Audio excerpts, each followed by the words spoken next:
Fais le tour du monde, machallah.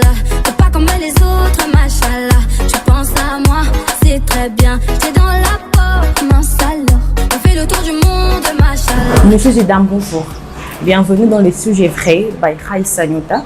Aujourd'hui, nous avons l'honneur de recevoir Monsieur Yves Sensiele, administrateur du territoire de Mpueto, qui va nous parler de son parcours, de où il en est aujourd'hui et de c'est quoi les défis qui se lancent pour réussir cette grande tâche que lui a assignée la République démocratique du Congo. Tout de suite, on reçoit M. Yves Sensiele. Qui est M. Yves Sensiele? Oui, qui est Yves Sensiele? Yves Sensiele, c'est d'abord un fils, c'est un mari, c'est un père. En dehors de ça, Yves Sensiele, c'est un dignitaire d'État. Et aujourd'hui, l'administrateur administrateur de territoire. Bref, c'est ça Yves Sensiele. Merci beaucoup. On a appris très récemment que M. Yves a été nommé AD du territoire de Mpueto. Alors, c'est depuis quand vous êtes nommé et c'est quoi les sentiments qui vous animent en tant d'incarner cette personnalité-là de ce grand territoire? Ok. Il a plu au chef de l'État, Félix Antoine Tshisekedi Tshilombo, de nous nommer comme administrateur des territoires, mais adjoint.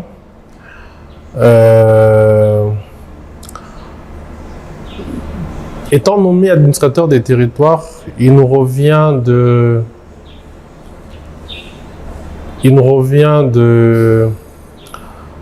relever un défi, parce que dans la vision du chef de l'État, c'est de refaire la classe politique. Et si vous constatez bien, la plupart des gens qui ont été nommés dans la petite territoriale sont la majorité jeunes. Et pour ce qui me concerne, étant jeune, nous avons un grand défi à relever, entre autres pour ce qui est purement particulier du territoire de Mpueto, parce que je suis adjoint chargé des questions économiques, financières et développement à Mpueto.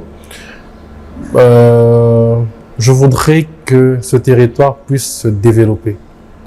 Ce territoire puisse atteindre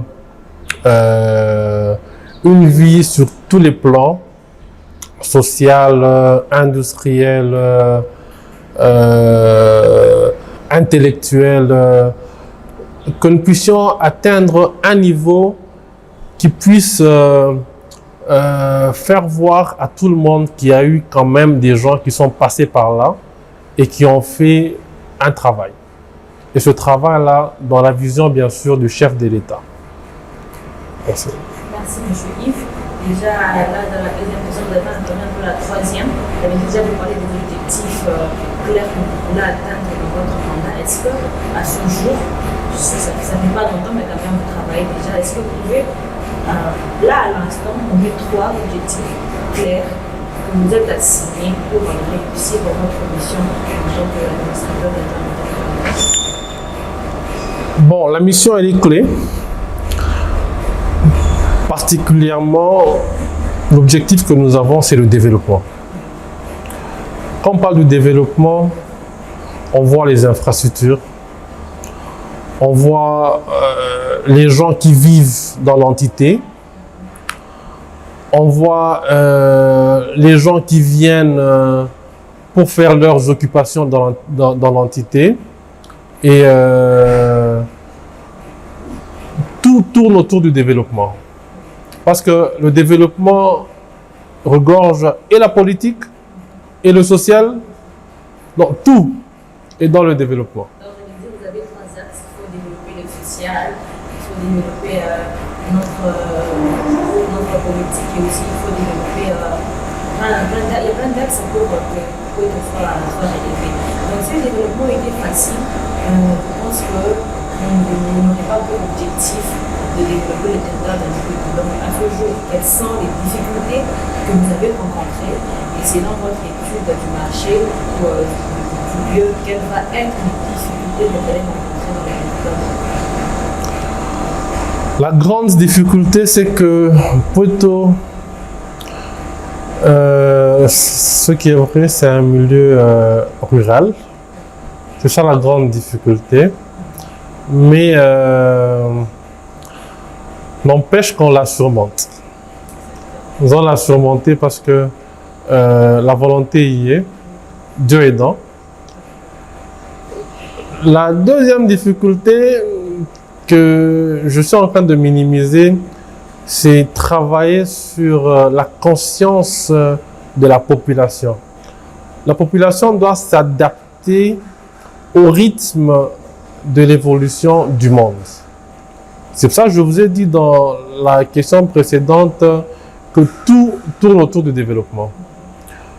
Donc, le peuple, la population de Mpueto, que j'aime bien, doit se sentir capable d'affronter qui que ce soit qui pourrait venir de X entité ou X territoire ou endroit.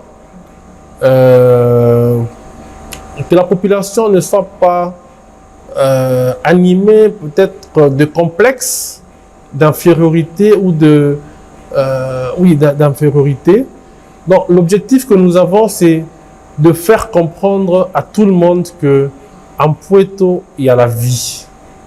En Mpueto, il y a le bonheur. Et Mpueto regorge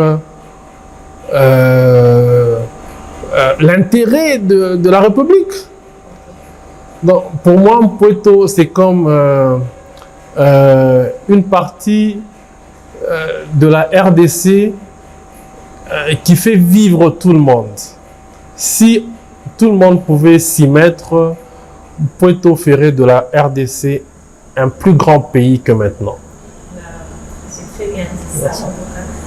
Merci beaucoup. Et sachant tout le potentiel que regorge votre territoire, c'est quoi que vous souhaitez? C'est où que vous voyez dans 5 ans à la tête de ce grand territoire?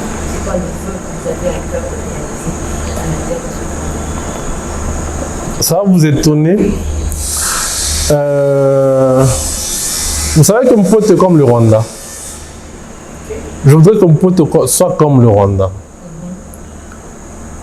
Mpueto a, je peux dire, presque la même superficie que le Rwanda.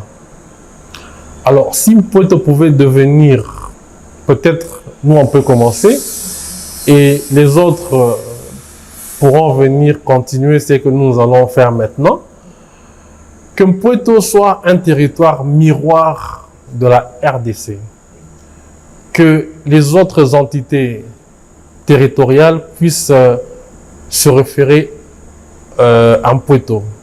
J'aime bien que Mpueto soit à tout moment prononcé dans mes phrases, parce que je me sens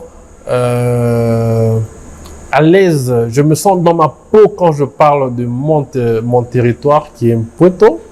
Je me sens vraiment dans ma peau et je voudrais que les territoires qui sont autour de nous, qui sont en RDC bien sûr, puissent prendre Mpueto comme référence de leur façon de gérer, leur façon de faire les choses. Bref, c'est ça que je disais, que Mpueto soit le miroir des territoires pour notre République. Monsieur Gédam, on a reçu aujourd'hui pour vous Monsieur Yves Sensele, administrateur du territoire de Mpueto. On se retrouve la semaine prochaine avec le même et réel plaisir dans les sujets frais by Raissa Anita. Au revoir.